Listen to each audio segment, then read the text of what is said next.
그러하나 내가 너희에게 실상을 말하노니 내가 떠나가는 것이 너희에게 유익이라. 내가 떠나가지 아니하면 보혜사가 너희에게로 오시지 아니할 것이요 가면 내가 그를 너희에게로 보내리니 그가 와서 죄에 대하여 의에 대하여 심판에 대하여 세상을 책망하시리라. 죄에 대하여라 함은 저희가 나를 믿지 아니하며 의에 대하여라 함은 내가 아버지께로 가니 너희가 다시 나를 보지 못하며 심판에 대하여라 함은 이 세상 임금이 심판을 받았음이니라. 내가 아직도 너희에게 이를 것이 많으나 지금은 너희가 감당치 못하리라. 그러하나 진리의 성령이 오시면 그가 너희를 모든 진리 가운데로 인도하시리니 그가 자의로 말하지 않고 오직 듣는 것을 말하시며 장래 일을 너희에게 알리시리라. 오늘은 죄의 각성이 없는 칭의 체험이 가능한가 이런 말씀의 제목으로 하나님 말씀 보도록 하겠습니다.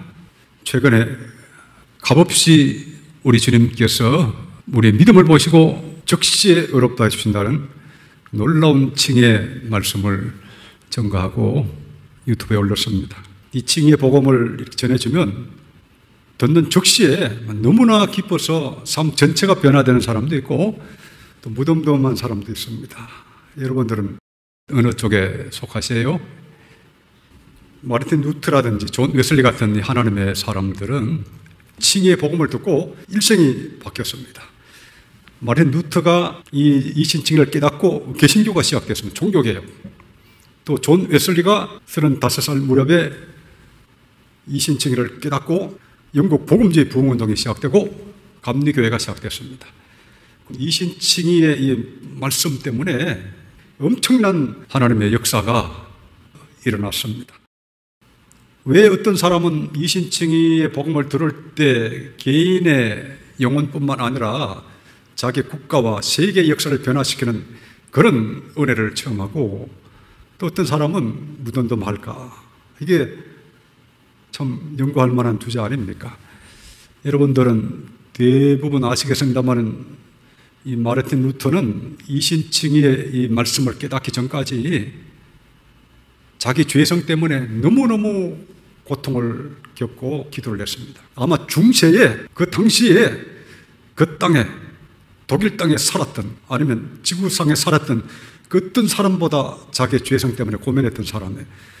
그래서 만일 누가 이 수사의 이 검욕과 고행의 생활로 천국에 갈 수 있다고 할 것 같으면 내가 그 첫 번째 사람이 될 것이다. 이렇게 말할 정도로 자기의 죄성을 극복하기 위해서 하나님 앞에 의로운 사람이 되기 위해서 그렇게 고생을 했습니다. 이러다가 계속 실패를 하는 중에 이신칭의 복음을 로마서를 통해서 깨달았을 때 내가 다시 태어나 열린 문으로 낙원으로 가는 것을 내가 느꼈다. 이렇게 표현했죠. 그 정도로 큰 은혜와 감격을 체험했습니다. 존 웨슬리도 비슷합니다. 존 웨슬리 35살 때까지 그렇게 자기 죄성 때문에 고생하다가 올더스 게이트가에서 루트의 로마서 주석 서문을 어떤 사람이 읽는 것을 듣고 그때 이신칭의를 체험하고 동시에 거듭남을 체험했습니다. 그러니까 루트가 웨슬리에게 큰 역할을 한 것이죠. 루트의 로마서 주석 서문을 듣고는 웨슬리가 이신칭의를 체험을 했습니다. 그 웨슬리도 35살이 될 때까지 자기 죄성 때문에 엄청나게 고생을 했습니다. 주변 사람들이 당신처럼 경건하고 하나님께 열심히 있는 사람이 아직 구원받지 못했다니 말이 됩니까? 딴 사람들은 다 웨슬리를 말렸습니다. 웨슬리는 난 아직 제대로 거듭나지 못했다. 하나님 앞에 구원받지 못했다. 이렇게 고민하면서 35살이 될 때까지 영국 국교의 사제임에도 불구하고 자기 영혼의 문제를 놓고 고민을 하던 중에 어느 수요일날 루트의 로마서 주석 서문을 듣는 중에 갑자기 내 마음이 따뜻해짐을 느꼈다. 그러면서 이신칭의를 체험하고 거듭남을 체험합니다. 그만큼 자기 자신에 대해서 정직하고 자신의 죄성에 대해서 고민을 많이 한 것이죠.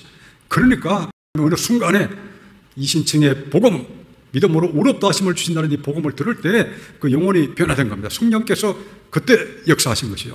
말씀이 그 심령 속에 심어지게 조명하신 것이죠. 그러니까 그때 칭의 은혜를 받고 거듭남의 은혜도 동시에 받았습니다.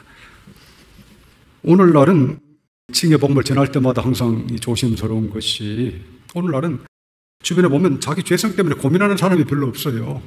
자기의 죄성 때문에 고민을 해야 이신칭의 복음이 되는데, 내가 죄인인 것 때문에 고민을 아예 하지 않는 그런 사람들이 거의 대부분이죠. 자기 죄성 때문에 루터처럼, 웨슬리처럼 그렇게 고민하는 사람이 어디 있습니까? 제가 1초 만에 이신칭의 말씀을 붙잡았다 그러면 어떤 사람들은, 야, 목사님 좀 과장하신 게 아닙니까? 말씀이 제 마음에 다가오자마자 붙잡았다는 말씀, 즉시에 붙잡았다는 말이 오해가 없겠네요. 즉시에 조금 더 주저함이 없이 단숨에 붙잡았던 기억이 납니다. 여러분 제 간증을 보시면 알겠습니다만은, 저는 하나님 앞에 구원받기 위해서 아마 그 또래에 저처럼 처절하게 거듭나게 해달라고, 구원해달라고 기도한 사람이 기록으로는 제가 거의 못 봤습니다. 그렇게 죽기 살기로 영혼에 거듭남을 했어. 내 영혼을 하나님이 긍휼히 계셔서 구원해 주시기를 그렇게 죽기 살기로 기도하는 중에 칭의의 말씀이 저에게 다가왔습니다. 그러니까 즉시에 붙잡고 즉시에 칭의의 은혜를 받은 기억이 지금도 생생합니다. 오늘날은 왜 이 칭의의 경험이 약하냐 하면 간단합니다. 죄의 각성이 약하기 때문에 그렇다. 자기 죄성 때문에 고민하는 사람이 아주 드물기 때문에 그렇다는 말씀입니다. 좀 더 이걸 더 쉽게 설명하면, 왜 오늘날은 칭의의 경험도 약하고 거듭남의 경험도 약한가?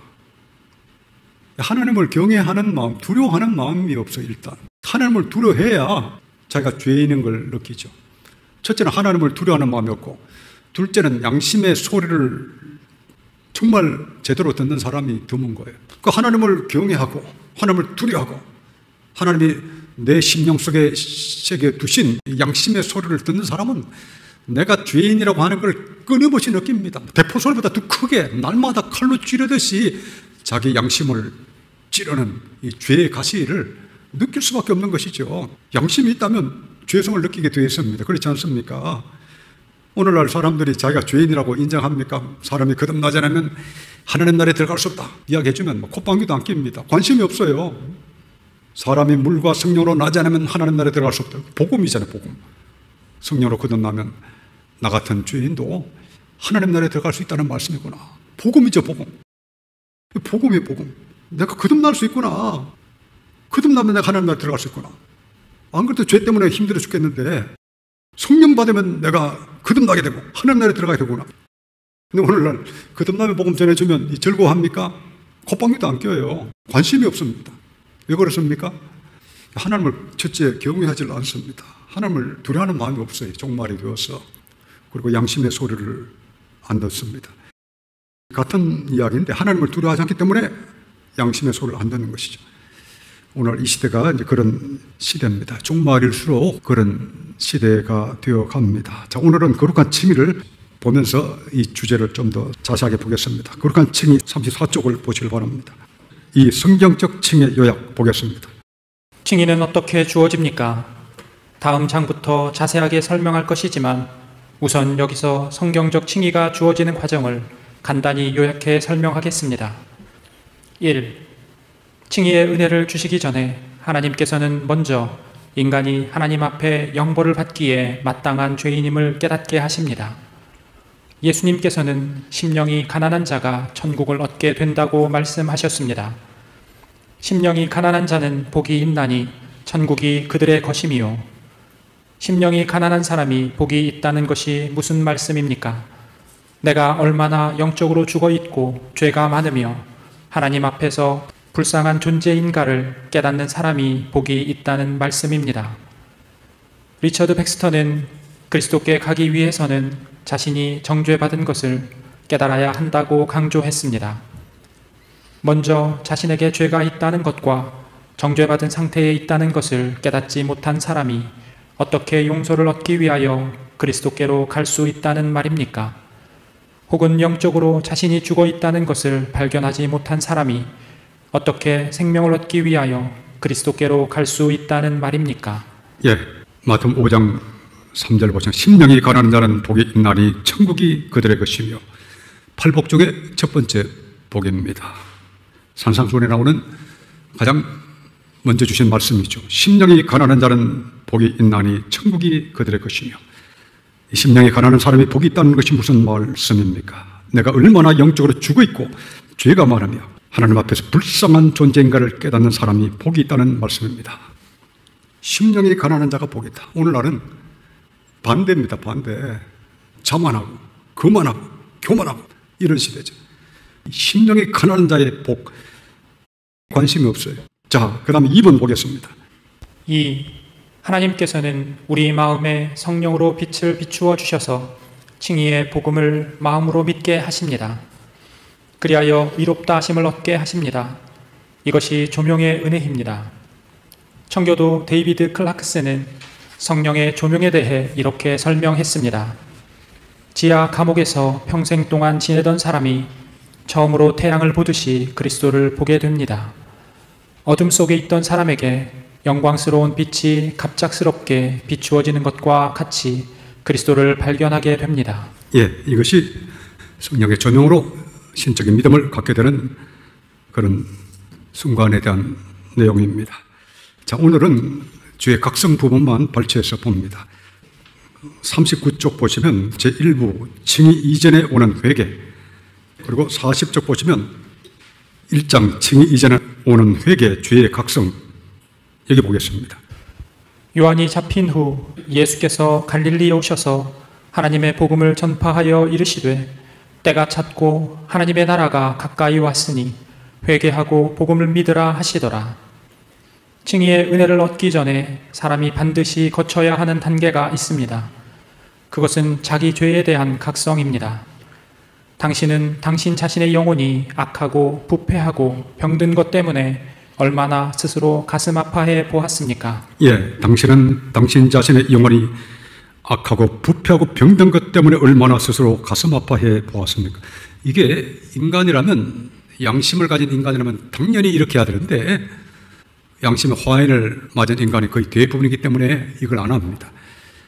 실제로 여러분 오늘날 이 죄의 각성을 가르치는 그런 설교를 여러분 들어보십니까? 거의 없습니다. 성경에는 이렇게 많이 말씀하시는데 아예 안 가르칩니다. 오히려 가르치면 욕하는 시대가 되어버렸습니다. 자, 그걸 잘 알고, 자, 1번 보시면 성소에 들어가기 전에 물두멍, 이건 지나가고 41쪽 보시면 2번 하나님께서 율법과 양심을 주신 목적, 이제 보겠습니다. 하나님께서는 우리 자신이 하나님 앞에 얼마나 추한 죄인인지 깨닫게 하시기 위하여, 그리고 자신이 죄인임을 깨달음으로 그리스도께로 자발적으로 나아가게 하기 위하여 모세를 통하여 율법을 주시고 모든 인간에게 양심을 주셨습니다. 이제 율법과 양심을 주신 목적, 이건 제가 수시로 설명을 했습니다. 43쪽 두 번째 줄 보겠습니다. 인간은 자신의 양심을 통해서 자신에게 죄가 있으며 자신이 도덕적이지 않은 존재라는 것을 느낄 수밖에 없습니다. 양심적인 사람일수록 기쁘게 예수님께 나아가 하나님께서 마련하신 칭의의 복음을 들을 것입니다. 그러나 양심이 불량한 사람은 계속해서 자신의 양심을 통해 말씀하시는 하나님의 경고를 무시하고 살아갑니다. 예, 인간은 자신의 양심을 통해서 자신에게 죄가 있으며 자신이 도덕적이지 않은 존재라는 것을 느낄 수밖에 없습니다.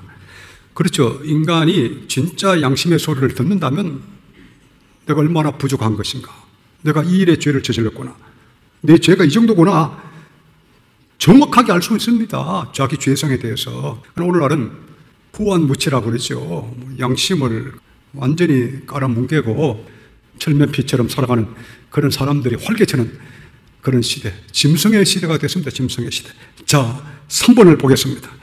3. 성령님이 오셔서 먼저 죄와 비참을 깨닫게 하십니다. 양심의 역할이 죄를 깨닫게 하는데 중요하지만 타락한 상태에 있는 자연인이 가지고 있는 양심 자체만으로는 하나님 앞에서 자신의 모습을 정확히 볼 수 없습니다. 그래서 하나님께서는 마음이 겸손한 자에게 성령을 보내어 자신의 죄의 본질을 명확히 보게 하십니다. 예수님께서는 십자가에 돌아가시기 전날 밤에 제자들에게 성령을 보내주실 것을 약속하시면서 다음과 같이 말씀하셨습니다. 그러나 내가 너희에게 실상을 말하노니 내가 떠나가는 것이 너희에게 유익이라. 내가 떠나가지 아니하면 보혜사가 너희에게로 오시지 아니할 것이요 가면 내가 그를 너희에게로 보내리니 그가 와서 죄에 대하여 의에 대하여 심판에 대하여 세상을 책망하시리라. 예, 유명한 말씀입니다. 예수님이 십자가 달리시기 전날 밤에 제자들에게 주신 말씀입니다. 그러나 내가 너에게 실상을 말하노니 내가 떠나가는 것이 너에게 유익이라. 내가 떠나가지 아니하면 보혜사가 너에게로 오시지 아니할 것이요. 성령을 가리킵니다. 보혜사. 가면 내가 그를 너희에게로 보내리니 그가 와서 죄에 대하여 의에 대하여 심판에 대하여 세상을 책망하시라. 성령이 오셔서 하시는 일 간단하게 이 세 가지로 요약해서 말씀을 하셨습니다. 죄에 대해서 죄를 깨닫게 하신다. 보혜사 성령님이 우리를 구원하시기 위해서 찾아오실 때 제일 먼저 하시는 일이 죄에 대해서 내가 얼마나 하나님 앞에 죄인인가 하는 것을 깨닫게 해주시는 거예요. 바로 그 말씀이잖아요. 이 죄를 깨닫게 하시는 성령의 사역, 죄를 각성케 하시는 이 성령의 사역이 없이는 의에 대해서, 그리스도의 의에 대해서 알 수가 없습니다. 오늘날은 성령께서 오셔서 죄를 깨닫게 하시는 그 사역 자체가 사라져버렸습니다. 그렇잖아요.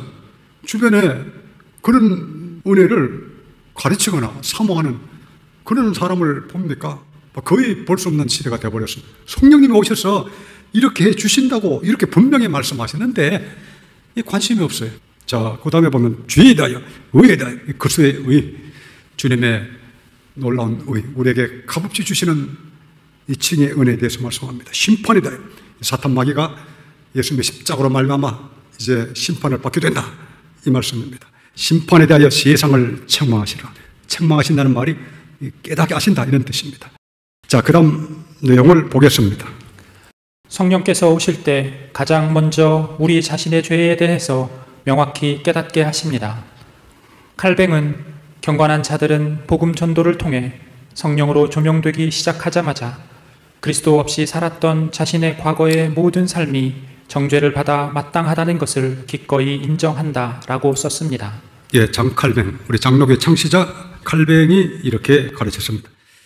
여기 보시면 칼뱅은 경건한 자들은 복음 전도를 통해 성령으로 조명되기 시작하자마자 그리스도 없이 살았던 자신의 과거의 모든 삶이 정죄를 받아 마땅하다는 것을 기꺼이 인정한다, 이렇게 썼습니다. 얼마나 좀 분명합니까? 아마 칼뱅 자신이 이것을 체험한 것으로 보입니다. 그 다음 내용을 보겠습니다. 청교도들은 칭의에 앞서 죄를 각성하게 하시는 성령의 사역이 온다는 것을 항상 강조했습니다. 청교도 리처드 십스는 죄를 깨닫게 하시는 성령의 사역을 다음과 같이 설명했습니다. 성령께서는 먼저 그의 죄를 깨닫게 하시는 것으로 그 일을 시작하십니다. 하나님의 성령께서 오셔서 죄를 드러내시고 죄의 본래 모습과 본질이 어떤지를 보게 하시면 인간은 자신의 인생에서 짊어진 가장 무익한 짐이 죄였음을 발견하게 됩니다. 인간에게 죄의 진면목이 드러나게 되면 그 사람은 세상의 그 어떤 것보다도 죄를 벗어버리고자 합니다. 예, 청교도 리처드 십수도 죄를 깨닫게 하시는 성령의 사역에 대해서 잘 설명을 했습니다. 청교도들, 또 기타 하나님의 사람들은 이걸 동일하게 매우 강조했음을 우리가 알 수가 있습니다. 자, 45쪽을 보시면 4번 찰스 스펄전의 죄의 각성과 칭의 체험, 이건 지나가고 46쪽을 봅니다. 중간에 스펄전 외에도 보겠습니다. 스펄전 외에도 마르틴 루터와 존 웨슬리, 그리고 조나단 에즈워드 등 신앙 위인들의 칭의 체험을 보면 그들이 그리스도 안에서의 구원을 발견하기까지 자기의 죄 때문에 커다란 고통을 느꼈음을 알 수 있습니다. 존 오웬은 20대 초반에 죄에 대한 각성 때문에 심히 고민한 나머지 3개월간은 다른 사람이 어떤 말을 붙여도 조리 있는 대답을 거의 한마디도 할 수 없는 지경까지 가기도 하였습니다. 예, 청교도 존 오웬, 여기 보면 20대 초반에 죄에 대한 각성 때문에 심히 고민한 나머지 3개월간은 다른 사람이 어떤 말을 붙여도 조리 있는 대답을 거의 한마디도 할 수 없는 지경까지 가기도 하였습니다. 이 죄에 대한 각성, 하나님의 사람들은 다 이처럼 이 죄에 대한 각성을 본인이 확실하게 체험을 합니다. 본래 하나님의 사람들, 진짜 살아계신 거룩하신 하나님을 만나는 사람들은 동일한 체험을 했다. 그렇잖아요. 역사에 거룩한 이름을 남긴 명예로운 신앙 선조들은 동일한 이런 죄의 각성을 체험하고 칭의를 체험하고 은혜를 체험했습니다. 자, 47쪽 중간에 존 번연 보겠습니다. 존 번연은 자신의 타락을 보지 못하는 자는 누구도 그리스도의 역할을 알 수 없다라고 말했습니다. 그리고 자기 스스로는 율법의 요구를 이룰 수 없고 자신이 머리끝에서 발끝까지 타락하여 자신의 공로로는 하나님의 저주로부터 의롭다 하심을 얻을 길이 없다고 자각하는 자만이 그리스도를 자신의 의와 생명으로 받아들일 것입니다 라고 하였습니다. 예수님은 우리에게 자신을 나타내시고 칭의의 은혜를 주시기 전에 성령의 비춤을 주셔서 우리가 얼마나 추한지 보게 하십니다. 예, 존 번연도 강조했고 앞에 리처드 백스터도 강조했고 또 유명한 청교도 리처드 십스도 강조했고 유명한 하나님의 사람들, 청교도들은 이걸 매우 강조했다는 것을 지금 여러분 보고 계십니다. 이게 보면 자신의 타락을 보지 못하는 자는 누구도 그리스도의 역할을 알 수 없다. 그리고 자기 스스로는 율법의 요구를 이룰 수 없고 자신이 머리끝에서 발끝까지 타락하여 자신의 공로로는 하나님의 저주로부터 의롭다 하심을 얻을 길이 없다고 자각하는 자만이 그리스도를 자신의 의와 생명으로 받아들일 것입니다. 그러니까 이 경험을 확실히 했다는 거죠. 여러분들 얼마나 이게 확실합니까? 자, 52쪽을 보겠습니다. 52쪽. 현대 복음 전도의 위험성 보겠습니다. 죄에 대한 깊은 각성과 철저한 자기 의의 부인이 빠진 오늘날의 복음 전도는 위험합니다. 1882년에 찰스 스펄전은 다음과 같이 썼습니다. 때로는 대부분의 현대 부흥 운동이 축복이라기보다는 저주였다는 생각이 듭니다. 왜냐하면 그것이 수많은 사람들을 그들의 비참함을 알기도 전에 일종의 평안으로 인도했기 때문입니다. 탕자를 아버지 집으로 데려오기는 했지만 그가 결코 아버지, 제가 죄를 지었습니다 라고 말하게 하지는 못했습니다. 오늘날 사람들은 옛날 방식의 죄에 대한 각성을 경멸합니다. 그 결과 사람들은 신앙 속으로 뛰어들어 왔다가는 다시 뛰어나가고 맙니다. 그들은 겸손하지 않게 교회에 와서 겸손하지 않은 모습으로 교회 안에 머물다가 겸손하지 않은 모습으로 교회를 떠납니다. 사랑하는 독자여, 당신은 지금 자신이 죄인임을 확실히 깨닫고 겸손히 자기의 의를 부인하는 마음을 가졌습니까? 그렇다면 칭의의 은혜가 바로 당신 앞에 있습니다. 예, 스펄전이 사역했던 이 당시 1882년에 스펄전이 이 글을 썼는데요. 그때도 오늘날 사람들은 옛날 방식의 죄에 대한 각성을 경멸합니다. 그때도 그랬던가 봅니다. 교회사에 나타난 하나님의 사람들은 이걸 매우 강조를 했습니다. 엄청나게 강조를 했는데 그때도 그렇고 지금도 그렇고 오늘날 사람들은 옛날 방식의 죄에 대한 각성을 경멸합니다. 이걸 싫어하는 거죠. 정말 하나님을 경외하고 양심의 소리를 듣는 사람은 무슨 말을 해도 즐겁게 들어요. 죄를 각성해라 그러면 예 하고 가슴을 치는 거죠.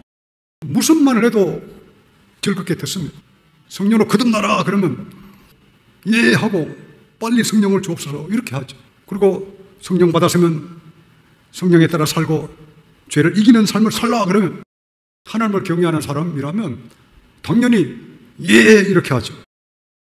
하나님을 경외하는 사람에게는 이 모든 하나님의 말씀이 다 꿀과 같이 달콤하지만 하나님을 경외하지 않는 사람들에게는 이게 제일 큰 고통인가 봅니다. 보통 고통이 아니에요. 하나님을 경외하는 사람, 양심의 소리를 듣는 사람은 그렇습니다. 하나님 말씀하시기 전에 저는 이미 제가 느끼고 있습니다. 주님, 저에게 구원의 빛을 주옵소서. 이러면 간단하잖아요. 즐겁습니다. 하나님 모든 말씀이 즐겁습니다. 그런데 하나님을 경외하지 않는 자, 세상을 좋아하고 마귀를 좋아하는 자들은 다 싫어합니다. 그러니까 우리가 하나님 믿는 데 있어서 기본적으로 중요한 것은 그 사람의 바탕이 뭐냐, 정말 하나님을 경외하느냐, 양심 소리를 듣느냐, 이걸 우리 교회 안에서 우리가 우리 성도들을 돌볼 때도 필요하지만 우리가 바깥에 어떤 사람들을 만나서 또 우리가 사람들을 분별해야 될 때도 이게 중요합니다. 오늘 이 시대가 악한 시대가 되어버린 것이 결국은 진짜 하나님을 경외하느냐, 진짜 하느냐, 진짜 하나님이 두려운가? 하나님을 두려워하지 않아요. 여호와를 경외하는 것이 지식의 근본이다. 잠언서에 그렇게 되어 있습니다. 하나님을 경외하는 것, 하나님을 두려워하는 것이 지식의 근본인데, 하나님을 두려워하지 않는 사람은 무슨 수를 써도 절대 제기를 못 간다고 하는 사실입니다. 양심의 소리를 듣기를 원치 않는 그 사람은 절대 더 나은 길로 가지 않습니다. 물론 과거에는 내가 하나님을 제대로 경외하지 못했지만, 양심의 소리를 조금 못 들었지만 이제는 듣겠습니다. 이런 사람이 있습니다. 이 사람 택자예요, 택자. 그 정도 되면 C타입은 통과한 거예요. 과거에는 내가 하나님을 온전히 두려워하지 못했지만 이제라도 두려워하겠습니다. 이제라도 양심의 소리를 듣겠습니다 하면 이 사람은 택자예요. 그런데 실질적으로 그게 안 되는 사람이, 고차가 된 사람이 있습니다. 이런 사람들이 이제 D타입, E타입, F타입인데, 종말에는 그런 사람들이 굉장히 많습니다. 인격 불본의 법칙이다, 이렇게 제가 말씀을 드리는데요. 그래서 이 칭의 말씀도 누구한테 이게 필요한가? 칭의 말씀 누구한테 필요한가? 여러분 답을 아시겠죠? 아무한테나 칭의 복음을 전한다고 되는 것도 아니고, 아무한테나 거듭남의 복음을 전한다고 되는 것도 아닙니다. 이거를 깨닫는 사람은 지혜로운 농부가 되는 것입니다. 여러분, 이 칭의 복음이 내게는 어떻게 다가왔는가? 저 사람은 어떻게 다가갈 것인가? 어떤 것보다 가치 있는 이 복음이 내게는 어떻게 다가왔는가? 저 사람은 어떻게 다가갈 것인가? 여러분 생각하시고 늘 승리하는 여러분 다 되시기를 축원합니다.